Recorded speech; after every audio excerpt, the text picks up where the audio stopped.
தூரத்தில் ஒரு லேடி நிற்கிறத பார்க்குறேன். ஃபேஸ் கொஞ்சம் கொஞ்சமாக மாற ஆரம்பிச்சிச்சு. ஆக்சிடென்ட் ஆகிடுச்சு.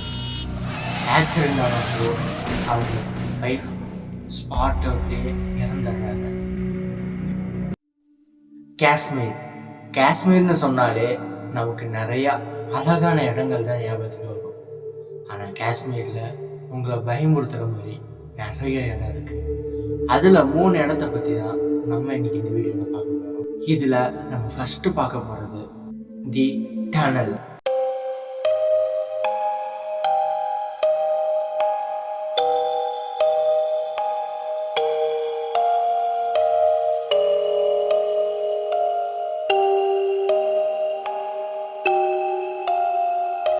குனிநாகா இது ஒரு சுரங்கப்பாதை. இது எங்க இருக்கு அப்படின்னா ஜம்மு காஷ்மீர்ல. நைட் நேரம் ஒரு கப்பல் அவங்க பார்ட்டியை முடிச்சுட்டு அவங்க கார்ல வந்துட்டு இருந்திருக்காங்க. அப்போ இந்த டனலுக்குள்ள வரும்போது அவங்களுக்கு ஏதோ வியரா ஃபீல் ஆயிருக்கு. எப்படி சொல்றதுன்னா அவங்களுக்கு ஏதோ ரொம்ப சோகமா ரொம்ப டிப்ரெஷனா ஃபீல் ஆயிருக்கு. அவங்க ஒய்ஃப் அவர்கிட்ட இந்த டனலை விட்டு சீக்கிரமா போங்க, எனக்கு ரொம்ப ஒரு மாதிரியா இருக்கு அப்படின்னு பேசிட்டு இருக்கும்போது தூரத்துல ஒரு லேடி நிக்கிறத பாக்குறாங்க. அந்த லேடி பிளாக் கலர்ல ட்ரெஸ் போட்டு கையில ஒரு குழந்தையோட நின்று லிஃப்ட் கேட்கறாங்க.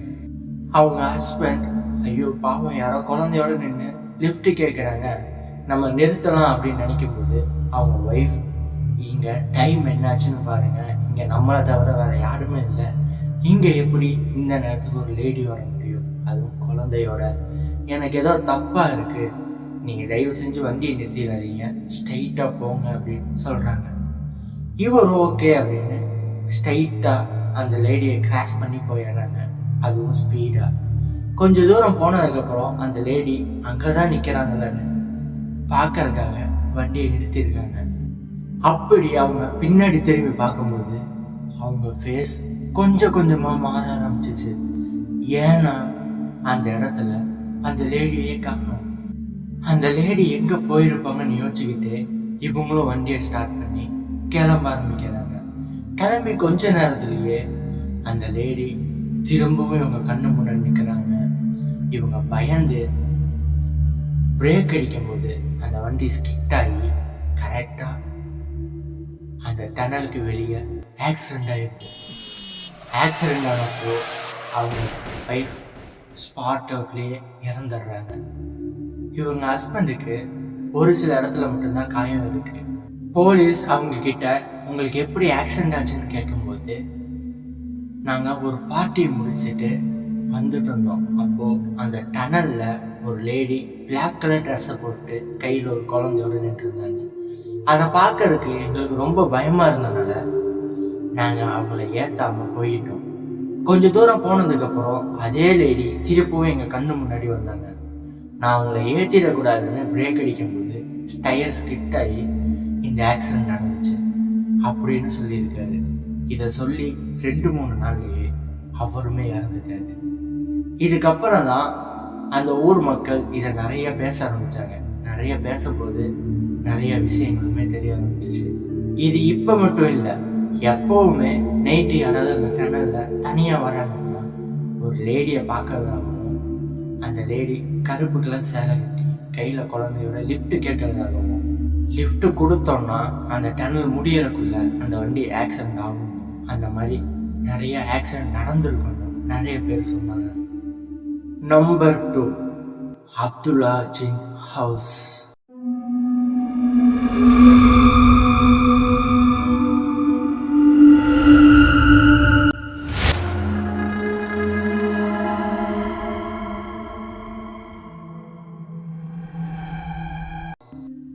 காஷ்மீர்ல இருக்க ஸ்ரீநகர்ல ஒரு ஜின் ஹவுஸ் இருக்கு.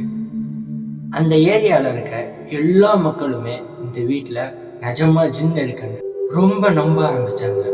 இவங்க எல்லாருமே சொல்றதை கேட்ட ஒருத்தர், இந்த வீட்டுல ஜின் எல்லாம் கிடையாது, நீங்க ஏதோ பொய் சொல்றீங்க, எங்க வீட்டுக்குள்ள போய் கண்டிப்பா ஜின் இல்லைன்னு உங்களுக்கு காமிப்பேன்னு சவால் விடுறாரு.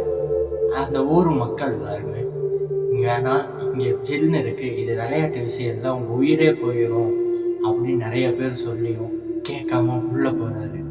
அந்த வீட்டுக்குள்ளே போய் கொஞ்ச நேரம் வரைக்கும் இவருக்கு எந்த ஒரு விஷயமே நடக்கலை. இவரும் இந்த மக்கள் சொல்கிறது எல்லாமே போய் தான், இந்த வீட்டுக்குள்ளே எதுவுமே இல்லைன்னு கொஞ்சம் கொஞ்சமாக நினச்சி தைரியத்தை வளர்த்து உள்ளே போக ஆரம்பித்தார். உள்ளே போய் கொஞ்ச நேரத்துலேயே ஏதோ ஒரு பெரிய சத்தம் கேட்க ஆரம்பிச்சிச்சு. அது கண்டிப்பாக மனுஷ சத்தம் இல்லைன்னு இவர் புரிஞ்சுக்கிட்டாரு.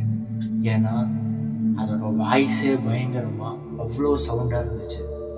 இப்போ தான் இவருக்கு கொஞ்சம் கொஞ்சமாக பயம் வர ஸ்டார்ட் ஆரம்பிக்குது. இவர் உள்ளே போக போக இவருக்கு ஏதேதோ யோசனைகள்லாம் வருது. இவர் யார், இவர் எதுக்காக இங்கே வந்தார், இந்த மாதிரி இவர் எந்த விஷயத்துக்காக இங்கே வந்தாரோ அது எல்லாமே மறக்க ஆரம்பிக்குது. நான் யார், நான் எதுக்கு இங்கே நின்றுட்டுருக்கேன், நான் எதுக்கு இந்த வீட்டுக்குள்ளே வந்தேன் அப்படின்னு இவரே யோசிக்க ஆரம்பிக்கிறாரு. கொஞ்ச நேரத்தில் இவர் அதை புரிஞ்சுக்கிறாரு. நம்ம சுயநலம் இல்லாமல் இருக்கோம், இந்த வீட்டுக்குள்ளே வந்து நமக்கு என்னென்னமோ நடக்குது, எல்லாருமே சொல்கிற மாதிரி இந்த வீட்டுக்குள்ளே வேறு ஏதோ ஒன்று இருக்குது அப்படின்னு பயந்துட்டு நம்ம ஃபஸ்ட்டு இந்த வீட்டை விட்டு போயிடலான்னு வெளியே கிளம்ப பார்க்குறாரு. அப்படி அவர் கிளம்பி வாசல்கிட்ட வரும்போது வீட்டுக்குள்ளே இருந்து ஒரு பெரிய வீட்டு வாசலில் வந்து விழுகுது. அதுவும் இவர் கால் கிட்ட. அதை பார்த்த உடனே மனுஷன் நடுங்கிறாரு. ஏன்னா அது மனுஷங்க போடுற ஷூவே இல்லை, அது ரொம்ப பெருசாக இருக்குது. இவர் சீக்கிரமாக அந்த வீட்டிலேருந்து வெளியே வந்த உடனே அடுத்த நாள் காலையில் அந்த மக்கள் எல்லாருமே இவர்கிட்ட போய் கேட்குறாங்க, அந்த வீட்டுக்குள்ளே போனீங்களே உங்களுக்கு என்ன ஆச்சு அப்படின்னு கேட்கும்போது, அந்த வீட்டுக்குள்ளே ஜின்னு தான் இருக்கான்னு எனக்கு தெரியல, ஆனால் அங்கே வேற ஏதோ இருக்குது, கண்டிப்பாக மனுஷன் கிடையாது மட்டும் என்னால் சொல்ல முடியும் அப்படின்னு சொல்லிட்டு கதவை சாத்திடுறாரு. அவர் தனிமையாக வீட்டுக்குள்ளேயே இருந்தார். 2-3 நாளில் மர்மமான நோயால் இறந்தும் போயாரு.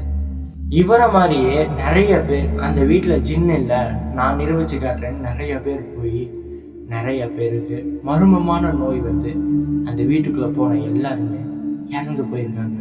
இப்போ வரைக்குமே அந்த வீட்டில் உண்மையாகவே ஜின்னு தான் இருக்காங்கிறது யாருக்குமே தெரியாது. ஆனால் மனுஷனை தவிர வேற ஏதோ ஒன்று இங்கே இருக்குன்னு அந்த மக்கள் எல்லாருமே நம்புறாங்க. 3வது கோஸ்ட் ட்ரீ.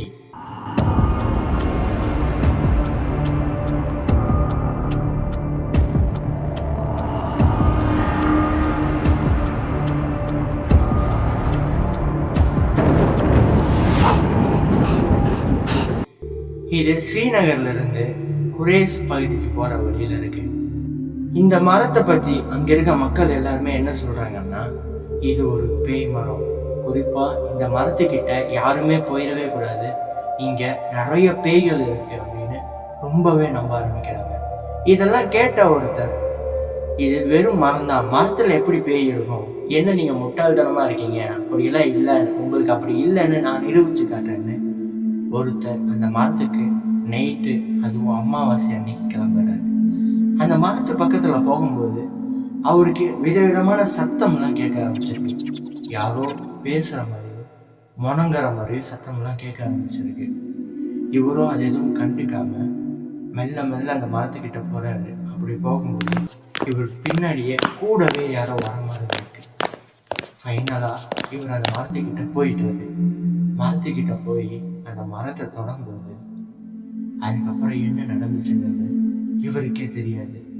ஏன்னா அடுத்த நாள் காலையில இவர் அந்த மரத்துக்கிட்ட மயங்கி இருந்தாரு.